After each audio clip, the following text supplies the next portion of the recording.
ഒരു lady super star എന്ന് നമ്മളങ്ങോട്ട് ഇടുമ്പം തെന്നിന്ത്യൻ സിനിമ സൂപ്പർ സ്റ്റാർ വേറൊരാൾ വരുന്നു, ഇന്ത്യൻ സൂപ്പർ സ്റ്റാർ എന്ന് പറഞ്ഞ് വേറൊരാൾ വരുന്നു. ഇത് എന്തെല്ലാം പറഞ്ഞാലും സിനിമകൾ ഓടുക, അത് പെർഫോമൻസ് നിലനിർത്തുക, ഇതിലല്ലേ ഉള്ളൂ കാര്യം, മെയിൻ കാര്യം. അത്രേ ഉള്ളൂ. അപ്പം ഇതും കടന്നങ്ങ് പോവും. അപ്പം നല്ലൊരു ആക്ട്രസ് ആയിരുന്നു എന്നുള്ള പേരിന് മാത്രമേ ഒരു വാല്യൂ നിൽക്കൂ. അല്ലാത്തുള്ള കാര്യങ്ങളൊന്നും ഞാനിപ്പോൾ എൻ്റെ കരിയർ തുടങ്ങിയിട്ട് എത്ര സ്റ്റാർസിനെ ഞാൻ കണ്ടു, ഇതിൽ എത്ര പേരൊന്നും ഉണ്ട്, മറ്റ് പല ലാംഗ്വേജിൽ നോക്കിയാലും. അപ്പോൾ അങ്ങനത്തെ ഒരു സംഗതിയേക്കാൾ കൂടുതൽ എല്ലാ കാലത്തും ഇപ്പം മറ്റുള്ളവർ ഇത് ഉണ്ടാക്കാനായിട്ട് ഇങ്ങനെ എനിക്ക് ടൈറ്റിൽ ഇങ്ങനെ ഒന്ന് ഇടും, ഞാൻ എൻ്റർ ആവുമ്പോൾ ഇങ്ങനെ പറയൂ എന്ന് പറഞ്ഞുണ്ടാക്കിയെടുക്കുന്ന പേരുകളിലൊന്നും അർത്ഥമില്ല. അങ്ങനെ പലരും പല പേരുകൾ ഉണ്ടാക്കുന്നതെന്നാണ് ഞാൻ കേട്ടിട്ടുള്ളത്. പക്ഷേ പ്രേക്ഷകരറിഞ്ഞു തരുന്ന ചില പേരുകളുണ്ട്. ഇപ്പോൾ എനിക്ക് 2020 അവിടെ തമിഴിൽ ഏറ്റവും ശ്രദ്ധേയമായ ഏറ്റവും വളരെ പ്രചാരത്തിലുള്ള പ്രാചീനമായിട്ടുള്ള ഗ്രൂപ്പാണ് വികടൻ ഗ്രൂപ്പ് എന്ന് പറയുന്നത്, ആനന്ദ വികടൻ്റെ. അപ്പോൾ അവർ 2020 സൂര്യറേപ്പോർട്ടും മൂക്കുത്തിയമ്മനും 2 സിനിമ ആദ്യത്തെ OTT ഏറ്റവും വലിയ വിജയങ്ങളായിരുന്നു ആ വർഷം. OTT ഹിറ്റ്സ് ആയിരുന്നു രണ്ടും. അതിൻ്റെ കൂടെ തന്നെ ഞാനും ജയറാമും കൂടെ പുതുകാലം എന്ന് പറഞ്ഞൊരു ആന്തോളജിയും ചെയ്തു. അപ്പോൾ അത് 3ഉം കൂടെ റിലീസായ ഒരു വർഷമായിരുന്നു അത്. അപ്പോൾ അവർ ആ വർഷത്തെ അവാർഡ് എവർഗ്രീൻ സ്റ്റാർ എന്നും പറഞ്ഞൊരു അവാർഡ് അവരുടെ ലൈഫിൽ ആദ്യമാണ് ഒരു ആർട്ടിസ്റ്റിന്, മെയിൽ ഓർ ഫീമെയിൽ ഒരു ആർട്ടിസ്റ്റിന് അങ്ങനെ ഒരു അവാർഡ് കൊടുക്കുന്നത്. അപ്പോൾ അത് കോവിഡിൽ പ്രസ് എന്നൊക്കെ പറഞ്ഞ് പ്രത്യേകം പിന്നെ സെക്യൂരിറ്റി ഇതൊക്കെ വാങ്ങിച്ചിട്ടന്ന് ഇതായിരുന്നല്ലോ. ലോക്ക്ഡൗണിൽ നമുക്ക് ട്രാവൽ ചെയ്യാൻ പറ്റില്ലായിരുന്നു. പക്ഷെ അവർ പ്രത്യേകിച്ച് പെർമിഷൻ എടുത്ത് വീട്ടിൻ്റെ നടയിൽ കൊണ്ടുവന്ന് തന്നിട്ട്, അകത്തൊന്നും ഇങ്ങനെ കോമൺ ആയിട്ടൊന്നും നിൽക്കാൻ പറ്റത്തില്ല, അങ്ങനെ ഒരു ഫോട്ടോ എടുത്ത് കൊണ്ടുപോയിട്ട് പറഞ്ഞു, ഇനിയും അതിൽ ഈ പേരിടണേ ഉർവശി പ്ലീസ്, നിങ്ങൾ ഇത്രയും നാളായിട്ട് ഒരു ടൈറ്റിലും നിങ്ങൾ ഇടാനും സമ്മതിക്കത്തില്ല, നിങ്ങളപ്പോൾ ഇനി അങ്ങോട്ടുള്ള നിങ്ങൾ എന്നിട്ട് ഓരോ പടം വരുമ്പോൾ എന്നെ പടം പണ്ടീങ്ക ഞങ്ങൾ കൊടുത്ത ടൈറ്റിൽ നിങ്ങൾ പോടുവീങ്ങളാ എന്ന് ചോദിക്കും. അപ്പോൾ അതൊരു സ്നേഹപൂർവ്വമുള്ളൊരു ബാധ്യതയായി എനിക്ക്. നമ്മളോടുള്ള ഒരു പത്രമാണ്, എത്രയോ പേര് വായിച്ച് എത്രയോ കാലങ്ങളായിട്ടുള്ളത്, ഒരു വലിയ ഫിലിം ഗ്രൂപ്പൊക്കെയാണ്. അപ്പം നമുക്ക് ഫിലിം പ്രൊഡക്ഷൻ ഉണ്ട്, മാഗസീൻസ് ഉണ്ട്, എല്ലാം ഉണ്ട്. അപ്പോൾ പോലും നമുക്ക് എന്താ അറിയുമോ, അതൊക്കെ തന്നെ നമ്മളെ സംബന്ധിച്ചിടത്തോളം അത് നിലനിർത്താനുള്ള തത്രപ്പാടാണ്. പിന്നെ അയ്യോ അത് അങ്ങനെ അതല്ല, നമ്മളോടൊരു സ്നേഹം ഉണ്ടാവുക പ്രേക്ഷകർക്ക്. അത് തന്നെയാണ് ശംഭു ഏറ്റവും വലിയ ഭാഗ്യം. പ്രേക്ഷകർക്ക് കാണുമ്പോൾ അകന്ന് നിൽക്കാനല്ലാതെ ഓടി അടുത്ത് വരാൻ തോന്നണം, നമ്മളോടൊരു കുശലം ചോദിക്കാൻ തോന്നണം. അതൊക്കെയല്ലേ വലിയൊരു ഭാഗ്യം എന്ന് പറയുന്നത്. തീർച്ചയായിട്ടും ജനങ്ങൾ തരുന്ന സ്നേഹമാണ് നമ്മുടെ അവാർഡ് എന്ന് പറയുന്നത്. പിന്നെ അതാണ് ബാക്കിയെല്ലാം സെക്കൻഡറി. ഇപ്പം സിനിമകൾ നോക്കുമ്പോഴാണെങ്കിൽ പോലും എല്ലാ ജോണർ ക്യാരക്ടേഴ്സും എല്ലാ ജോണർ മൂവികളും ഉർവശി ഭയങ്കര വേഴ്സറ്റൈലായിട്ട് ചെയ്യുന്ന ഒരു സംഭവം. അതാണ് ഏറ്റവും കൂടുതൽ ആൾക്കാർക്ക് ഇഷ്ടം, താല്പര്യവും. അങ്ങനെ നോക്കുമ്പോൾ ഒരുപാട് സിനിമകൾ, ഇപ്പോൾ കോമഡി ആണെങ്കിൽ കോമഡി, വളരെ സെൻറ്റിമെൻ്റൽ ആയിട്ടുള്ള ഒരു ഇതാണെങ്കിൽ ആ ജോണർ, ഒരു ഫണ്ണാണെങ്കിൽ ഫൺ, എല്ലാ രീതിയിലും. അപ്പോൾ അങ്ങനെ നോക്കുമ്പോൾ എനിക്കൊന്ന് യോധ എന്ന് പറയുന്ന മൂവി ആ സമയത്ത് ഒരുപാട് തിരക്കുകൾ ഉർവശിക്ക് ഉണ്ടായിരുന്നു. അതിൽ അഭിനയിക്കാൻ പറ്റുമോ ഇല്ലയോ അല്ലെങ്കിൽ വേണ്ട എന്ന് വെച്ച ഒരു മൂവി ആയിരുന്നു എന്നാണ് എനിക്ക് തോന്നുന്നത്.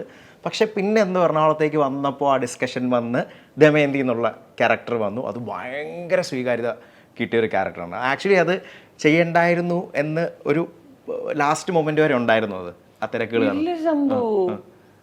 പടം ചെയ്യാൻ പറ്റത്തില്ലായിരുന്നു. സംഗീതേട്ടൻ ആദ്യത്തെ ഇത് പറയുമ്പോൾ തന്നെ രണ്ടാമതൊരു ഫിലിമിന്റെ കാര്യം പറഞ്ഞിരുന്നു. ശരി. പിന്നെ അതിനെക്കുറിച്ച് സംസാരിക്കാൻ 1-2 പ്രാവശ്യം ചെന്നൈ വിളിച്ചു, ഞങ്ങളുടെ വീട്ടിൽ വിളിച്ചു.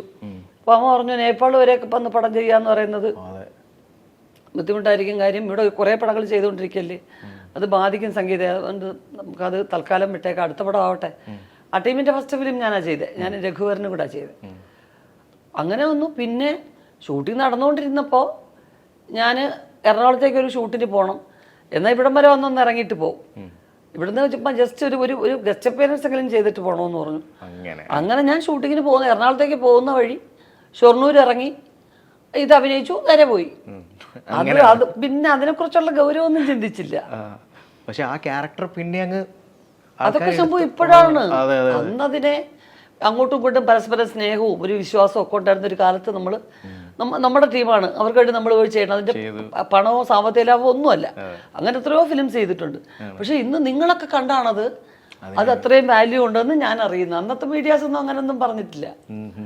അന്നും ഇത്ര സോഷ്യൽ മീഡിയയോ ഒരു സ്ഥിരം കുറച്ച് സിനിമയ്ക്ക് വേണ്ടിയുള്ള മാഗസീൻസ് അല്ലേ ഉള്ളൂ.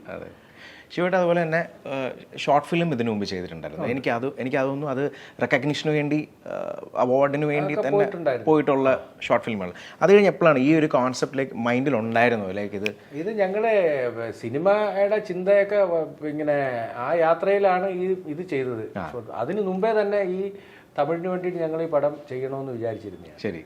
പിന്നെ മോൻ്റെ ഒരു ജനനവും കാര്യങ്ങളും, അതിനുശേഷം കൊറോണയുടെ ഇത്, പിന്നെ ഇവളുടെ വർക്കിൻ്റെ ബിസി, പിന്നെ ഞങ്ങൾ ഡെവലപ്പ് ചെയ്ത് ഓരോന്നോരോന്ന് ചർച്ചയ്ക്കിടയിൽ ഇത് മലയാളത്തിലേക്ക് ഇത് ചെയ്യാം എന്നുള്ളൊരു ഇത് വന്നു. അപ്പോഴത്തേക്ക് നമ്മൾ ഇങ്ങനെ ചർച്ചകളിലേക്ക് നമ്മളെ ഒരു ഏറ്റവും അടുത്ത വേണ്ടപ്പെട്ട ഒരു അദ്ദേഹത്തിൻ്റെ പേര് സലാം എന്നാണ്, ഫോസിൽ ഹോൾഡിങ്ങിൻ്റെ പിന്നെ ആളിൻ ആളാണ്. ശരി.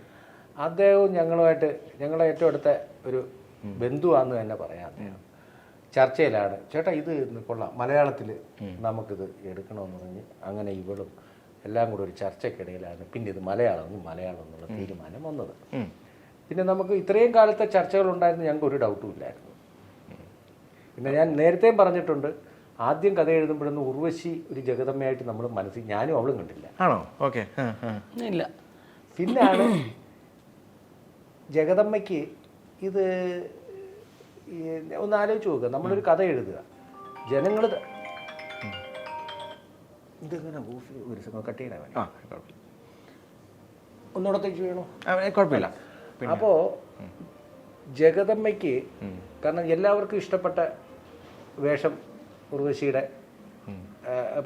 നമ്മൾ ഒരു എന്താ പറഞ്ഞ ഒരു സയൻറ്റിസ്റ്റ് അല്ലെങ്കിൽ ഒരു ഗുസ്തി ചാമ്പ്യൻ, കേരളത്തിൻ്റെ അറിയപ്പെടുന്ന ബോക്സിംഗ് ചാമ്പ്യനായിട്ട് നിങ്ങൾക്ക് ഇഷ്ടമല്ല ഉർവശി. ഉർവശി ചെയ്യുമായിരിക്കും ടാലൻറ്റ് വെച്ചിട്ട്, പക്ഷെ ഉർവശിയെ ഇഷ്ടപ്പെട്ട ഒരു ശൈലി നിങ്ങളെപ്പോലുള്ള എല്ലാവരും പറയാറുണ്ട്, ഞങ്ങൾക്ക് ഇങ്ങനെ ചേച്ചിയെ കാണണം. അതിനകത്ത് ഒരു ഉദാഹരണം പറയാം. ഈ നമ്മളുടെ ഉള്ളൊഴുക്ക് പടം ഇവിടെ ചെയ്തപ്പോൾ ഒരുപാട് പേര് അപ്രീഷിയേറ്റ് ചെയ്തു പടത്തിൻ്റെ. ഞാനും ചിലപ്പോൾ ഫോൺ എടുക്കും, തീർച്ചയായിട്ടും. പക്ഷേ അവരൊക്കെ ഒരു 50% മേല് പേര് ചേച്ചി ഇനി എപ്പോഴാ ചേച്ചിയുടെ ശൈലിക്ക് വരുന്നത്, ചേച്ചിയുടെ ശൈലി വേറെയാണ് അവർ വെച്ചേക്കുന്നത്, സെറ്റ് ചെയ്ത് അവരുടെ മൈൻഡിലുള്ള മൈൻഡിൽ ഒരുപാട് പേര് ചോദിച്ചു. അപ്പം ഞങ്ങൾ ഇപ്പോൾ നമ്മുടെ പടം റെഡി ആയിരിക്കുക, ഇതാ ഞങ്ങൾ വന്നു കഴിഞ്ഞു, സന്തോഷമായി. അപ്പം മുമ്പ് ഞാനെടുത്ത തീരുമാനം നല്ലതല്ലേ? ഉർവശി തന്നെ ഈ വേഷം ചെയ്യണം, നിങ്ങൾക്ക് ഇഷ്ടപ്പെടുന്ന രീതിയിൽ ഒരു രൂപത്തിൽ ഉർവശിയെ നമ്മൾ അവതരിപ്പിച്ചിട്ടുണ്ട്. ആ ഒരു ജോണർ നമ്മൾ നേരത്തെ തമിഴ് പ്ലാൻ ചെയ്തപ്പോൾ കുറെ ക്യാരക്ടേഴ്സിന്റെ കൂട്ടത്തിൽ ഇവരുണ്ടായിരുന്നു, അത്രേ ഉള്ളൂ. അപ്പൊ അത് മലയാളം ആയി കഴിഞ്ഞപ്പം ഏതെങ്കിലും ഒരു ക്യാരക്ടറിന് ഒരു ഇമ്പോർട്ടൻസ് കൊടുത്ത് അവര് വഴി വേണ്ടി പറയാനായിട്ട് കഥ പറയാനൊരു പശ്ചാത്തലം ഉണ്ടാക്കണമല്ലോ. അങ്ങനെ യാദൃശ്ചേട്ടങ്ങ് വന്ന് വിട്ടതാ. ഇപ്പൊ എല്ലാ പ്രൊഡക്ഷനിലും ഞാൻ തന്നെ അഭിനയിക്കണമെന്നോ അത് അദ്ദേഹം തന്നെ ഡയറക്റ്റ് ചെയ്യണമെന്നോ അങ്ങനെയൊന്നും തീരുമാനം കാര്യങ്ങളും ഇല്ല. വന്ന് ചേർന്ന് കഴിയുമ്പോൾ അത്ര വന്നതേ ഉള്ളൂ. ഇനി അടുത്ത പ്രൊഡക്ഷനിൽ ചിലപ്പം പിന്നെ ഞാൻ മാറിയിട്ട് വേറൊരു ആർട്ടിസ്റ്റ് ആവാം, ഡയറക്ടർ മാറിയിട്ട് വേറൊരാളിൻ്റെ സ്ക്രിപ്റ്റ് ആവാം, അങ്ങനെയൊക്കെ ഉള്ള ഒരുപാട് മാറ്റങ്ങളുണ്ടാകും. പ്രൊഡക്ഷൻ എന്ന് മാത്രം ചിന്തിക്കുമ്പോൾ നമ്മൾ അങ്ങനെ ചിന്തിക്കുന്നുള്ളൂ.